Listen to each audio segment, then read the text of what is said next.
हम हनुमते नमः।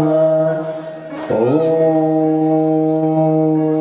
श्री हम हनुमते नमः। ओम श्री हम हनुमते नमः। बोलिए श्री रामचंद्र भगवान की जय।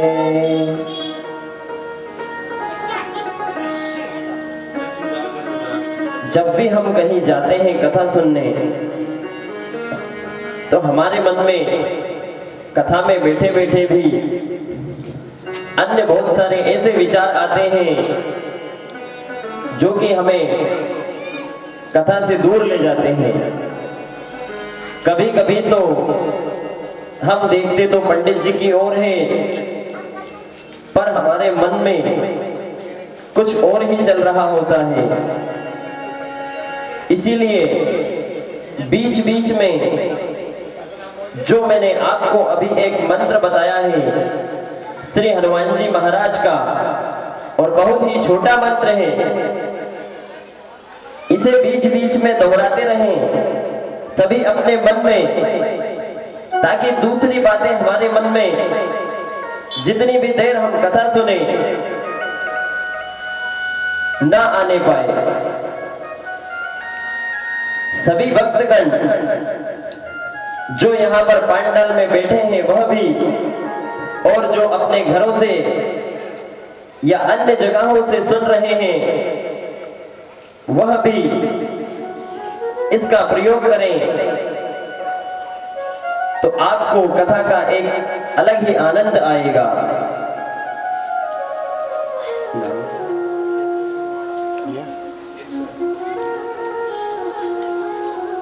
हाँ साहब, अब नाम सबके थोड़ी देर से बोलेंगे क्योंकि कथा में थोड़ा सा डिस्टर्ब होगा। चलिए बोल देते हैं। जय श्री राम। हाँ साहब, जगदीश मेवाड़ा जी इन सज्जन की तरफ से प्रभु श्री हरि के चरणों में 101 रुपए की राशि दान की गई है। भगवान इन पर अपनी दिव्य दृष्टि हमेशा बनाए रखें, इनको हमेशा आगे बढ़ाएं और अपना आशीर्वाद प्रदान करें। जय श्री राम, जय हनुमान। कल भगवान श्री राम जी की कथा हमने सुग्रीव महाराज के राज्य अभिषेक पर समापन किया था। वहीं से हम भगवान का आगे का चरित्र गुणगान करेंगे। देखिए, इन सब में हनुमान जी महाराज का बहुत ही अधिक महत्व है, क्योंकि राम जी का जैसे जैसे आगे उनका पड़ाव है वह आगे बढ़ते जाते हैं, उसमें जो हनुमान जी की भूमिका है वह अति महत्वपूर्ण है। राज्य अभिषेक होने के बाद वर्षा ऋतु का आगमन हो जाता है, और वर्षा ऋतु में ना तो आप किष्किंधा राज्य से कहीं जा सकते हैं और ना ही ऋषिमुख पर्वत से आप बाहर जा सकते हैं। इसीलिए वर्षा जब तक ना रुके तब तक आगे का प्रयोजन ना होगा। अब जो राम जी ने सुग्रीव से वादा किया था कि किष्किंधा राज्य उसका राजा हम आपको बना देंगे, तो बाली को मारकर भगवान ने यह कार्य तो पूरा कर दिया, लेकिन राम जी का कार्य अभी अधूरा है।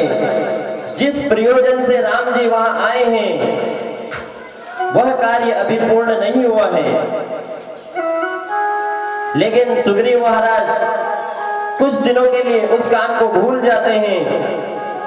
यहाँ भगवान को वर्षा ऋतु बीतने के बाद भी कुछ समय और हो जाता है। तो एक दिन भाई लखनलाल और प्रभु श्री राम जी दोनों बातें करते हैं। भगवान राम जी के मन में एक विचार आता है कि सुग्रीव महाराज ने ऐसा किसी भी प्रकार का संदेश अभी हमें नहीं दिया है जिससे कि हमें अपने कार्य के लिए आगे बढ़ने में मदद मिले। इस प्रकार की बातें सुनकर लक्ष्मण जी क्रोधित हो जाते हैं, क्योंकि उन्हें ऐसा लगता है कि सुग्रीव महाराज तो हमें बुद्धू बना रहे हैं। श्री राम जी लक्ष्मण जी को दूत बनाकर भेजते हैं और लक्ष्मण जी जब किष्किंधा नगरी में प्रवेश करते हैं और अपने धनुष से इस प्रकार से बाण खींचकर, हाँ साहब, हमारे ज्ञान सिंह चाचा की ओर से भगवान श्री हरि के चरणों में 20 रुपए की राशि भेंट की गई है। भगवान इन पर भी अपनी कृपा सदैव बनाए रखें। जय श्री राम, जय हनुमान। लक्ष्मण जी ने अपने धनुष की पताका को ऐसे तान के छोड़ा कि पूरे आकाश में गर्जना हो गई। नदी नाले सब उफान पर आ गए, चारों तरफ अफरा तफरी मचने लगी और किष्किंधा राज्य में भी जो प्रजा थी वह इधर उधर भागने लगी। हाँ साहब, जो हमारी माताएं बहनें आई हैं इनको भी स्थान दें, कहीं बैठने की व्यवस्था बनाएं इनके लिए। तो वहां पर किष्किंधा राज्य में इतना उलट पुलट हो गया क्योंकि स्वयं शेषनाग के अवतार लखनलाल जी जब क्रोधित होते हैं तो सृष्टि में उथल पुथल मच ही जाता है। लखनलाल जी अंदर गए हैं। जब ये बातें नल नील जैसे वीर वानर हनुमान जी और जामवंत जी को बताते हैं तो उनके पास जाकर यह बोलते हैं कि हे प्रभु, लक्ष्मण जी बड़े ही क्रोध में इसी तरफ आ रहे हैं, ऐसा ना हो कि उनका क्रोध और बढ़ जाए और कुछ अनर्थ हो जाए। हनुमान जी को लखनलाल जी के बारे में सभी बातें पता थी। वह बोलते हैं कि माता तारा को उनके पास ले जाया जाए, तभी उनका क्रोध शांत होगा, नहीं तो उनका क्रोध शांत हमसे भी नहीं होगा।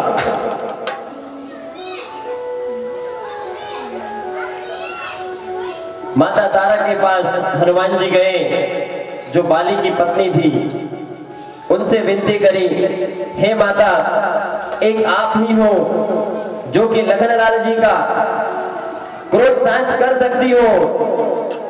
यदि अन्य कोई दूसरा गया तो वह और क्रोधित भी हो सकते हैं। माता लखनलाल जी के पास गई और कुछ बातें बताने लगी कि तनिक थोड़ा सब्र करिए लखनलाल जी, आप जिस काम के प्रयोजन से यहाँ पर आए हैं उसे वानरराज सुग्रीव अवश्य पूरा करेंगे, लेकिन थोड़ा सा धीरज रखिए आप। लखनलाल जी कहते हैं कि माता, पूरा वर्षा ऋतु बीत गया, उसके बाद भी 2 मास 4 मास बीत गए, लेकिन अभी तक महाराज सुग्रीव का एक संदेश भी हमारे पास नहीं आया। इसलिए हमें थोड़ी आशंका हो रही है और एक बार महाराज सुग्रीव से हमें मिलना है। इस प्रकार की बातें करने लगे। माता ने कुछ क्रोध उनका शांत किया और उन्हें वहां पर सुग्रीव जी के पास नल नील हनुमान जी जामवंत जी सभी लेकर गए। सभी ने कहा वहां पर कि हे लखनलाल जी, आप किंचित मात्र भी चिंता मत करिए, जिस प्रयोजन के लिए आप यहाँ पर आए हैं, उस प्रयोजन की रणनीति